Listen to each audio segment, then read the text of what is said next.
Shalom, damai sejahtera bagi kita semua. Berjumpa lagi dengan saya, Romo Bayu OP, dalam acara kita bersama, acara Katekese Katolik.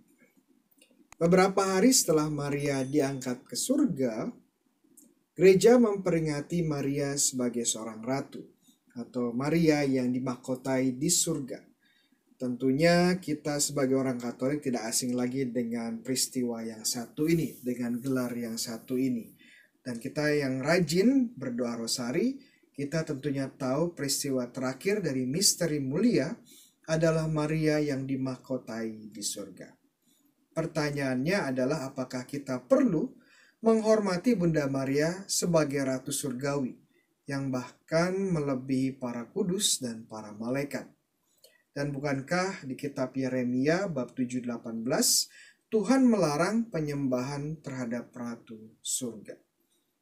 Pertama, mari kita jawab dulu tentang penyembahan Ratu Surga yang dilarang oleh Allah di Yeremia 7:18.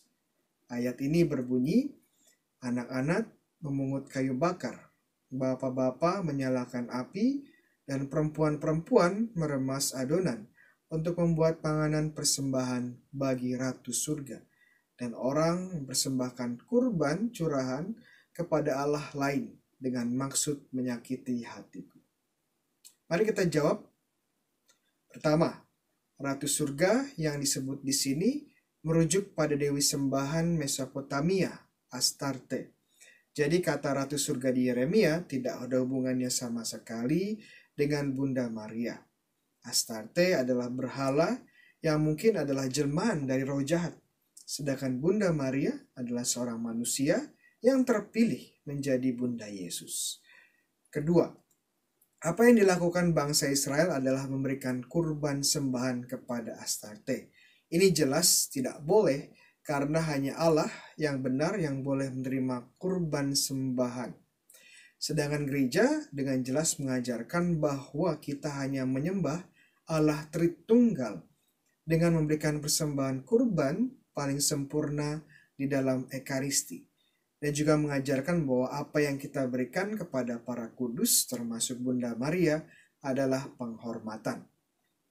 Ketiga, jika penyembahan Ratu Surga Astarte dilarang, hal ini bukan serta-merta bahwa figur Ratu Surgawi tidak ada sama sekali dan tidak sesuai dengan kitab suci. Sebaliknya, jika ada barang-barang palsu atau imitasi, ini menunjukkan bahwa ada barang yang asli dan jauh lebih berkualitas. Astarte sendiri tidak lebih dari imitasi murahan yang mengklaim tempat Ratu Surgawi yang sejati. Nah, setelah kita berbicara tentang Yeremia, mari kita masuk tentang bagaimana kita bisa melihat Maria sebagai ratu. Apakah ini memiliki fondasi biblis? Apakah ajaran gereja yang satu ini juga tidak bertentangan dengan iman yang sejati? Hal pertama yang mungkin kita pertanyakan adalah apakah mungkin Maria menjadi seorang ratu? Karena kita tahu dan jika kita melihat kerajaan-kerajaan di dunia, yang menjadi ratu biasanya adalah istri dari sang raja. Seperti contoh Ratu Sofia yang adalah istri Raja Carlos dari Spanyol. Atau Ratu Hemas yang adalah istri dari Sultan Hamengkubuwono ke-10 dari Yogyakarta. Sedangkan kita tahu Yesus tidak memiliki istri dan Maria adalah sang bundanya. Jadi bagaimana kita bisa menjelaskan Maria adalah ratu? Jawabannya kita harus kembali ke Perjanjian Lama dan melihat bagaimana kerajaan Israel yang dibangun Daud melihat sosok ratu. Di dalam kerajaan Israel, figur ratu bukanlah istri raja. Hal ini disebabkan raja-raja Israel memiliki banyak istri dan bahkan selir.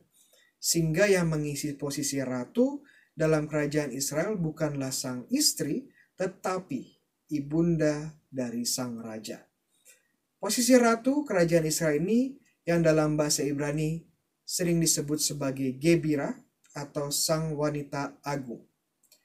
Mari kita simak cerita Batsheba dari seorang istri Raja Daud dan kemudian menjadi seorang ratu. Kita perhatikan apa yang dilakukan oleh Batsheba di hadapan Raja Daud yang sudah lanjut usia dan sakit. Kita baca di kitab Pertama Raja-Raja bab pertama. Jadi masuklah Batsheba menghadap raja ke dalam kamarnya. Waktu itu raja sudah sangat tua. Lalu Batsheba berlutut dan sujud menyembah kepada raja. Raja bertanya, "Ada yang kau ingini?" Lalu perempuan itu berkata kepadanya, "Tuanku sendiri telah bersumpah demi Tuhan Allahmu kepada hambamu ini, anakmu Salomo akan menjadi raja sesudah aku, dan ia akan duduk di atas tahtaku." Bab pertama 15-17. Walaupun seorang istri, Batsheba memberikan penghormatan kepada Raja Daud, dan Batsheba memposisikan dirinya sebagai seorang hamba. Namun setelah anaknya Salomo naik tahta menjadi raja, perlakuan yang diterima juga berbeda. Mari kita simak dari kitab Pertama Raja-Raja bab kedua. Batsheba masuk menghadap Raja Salomo untuk membicarakan hal ini untuk Adonia. Lalu bangkitlah raja mendapatkannya serta tunduk menyembah kepadanya. Kemudian duduklah ia di atas tahtanya dan ia menyuruh meletakkan kursi untuk bunda raja. Lalu perempuan itu duduk di sebelah kanannya. Dari bab kedua ayat 19.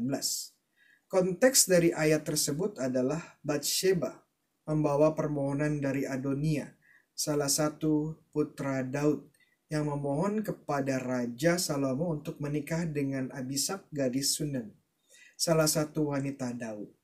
Jika kita perhatikan dengan jeli bagaimana posisi Batsheba sudah berubah. Saat ia memasuki ruang tempat Raja Salomo bertahta, bukan Batsheba yang sujud menghormati, tetapi sang raja yang tunduk menghormati. Dan tentunya jika sang raja memberi hormat, semua anggota dan ofisial kerajaan akan juga memberi hormat. Tidak hanya memberi hormat, Raja Salomo memerintahkan agar sebuah kursi, atau lebih tepatnya tahta dalam bahasa Ibrani kise atau Yunani tronos, dipersiapkan di sebelah kanan tahta raja. Dan dia duduk sebagai ratu kerajaan Salomo. Sekarang jika kita hubungkan Maria dengan peran Gebira atau ratu kerajaan Israel. Pertama, kita harus membangun relasi bahwa Yesus adalah raja dan bukan hanya sekedar raja, tetapi raja yang menjadi pemenuhan Raja Daud dan Salomo. Jika kita kembali ke awal Injil Lukas, malaikat Gabriel mengatakan kepada Maria, "Sesungguhnya engkau akan mengandung dan melahirkan seorang anak laki-laki, dan hendaklah engkau menamai dia Yesus. Ia akan menjadi besar dan akan disebut Anak Allah yang Maha Tinggi. Dan Tuhan Allah akan mengaruniakan kepadanya tahta Daud, bapa leluhurnya.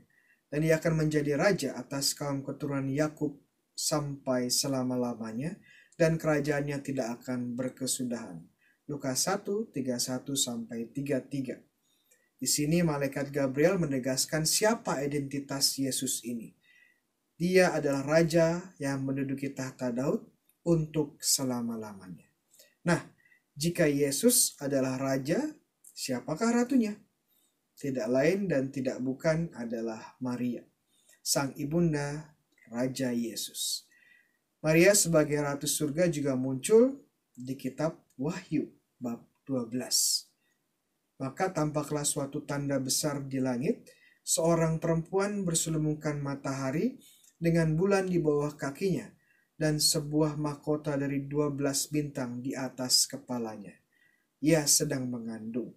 Kemudian dilanjutkan, maka ia melahirkan seorang anak laki-laki yang akan mengembalakan semua bangsa dengan gada besi. Wahyu 12, 5.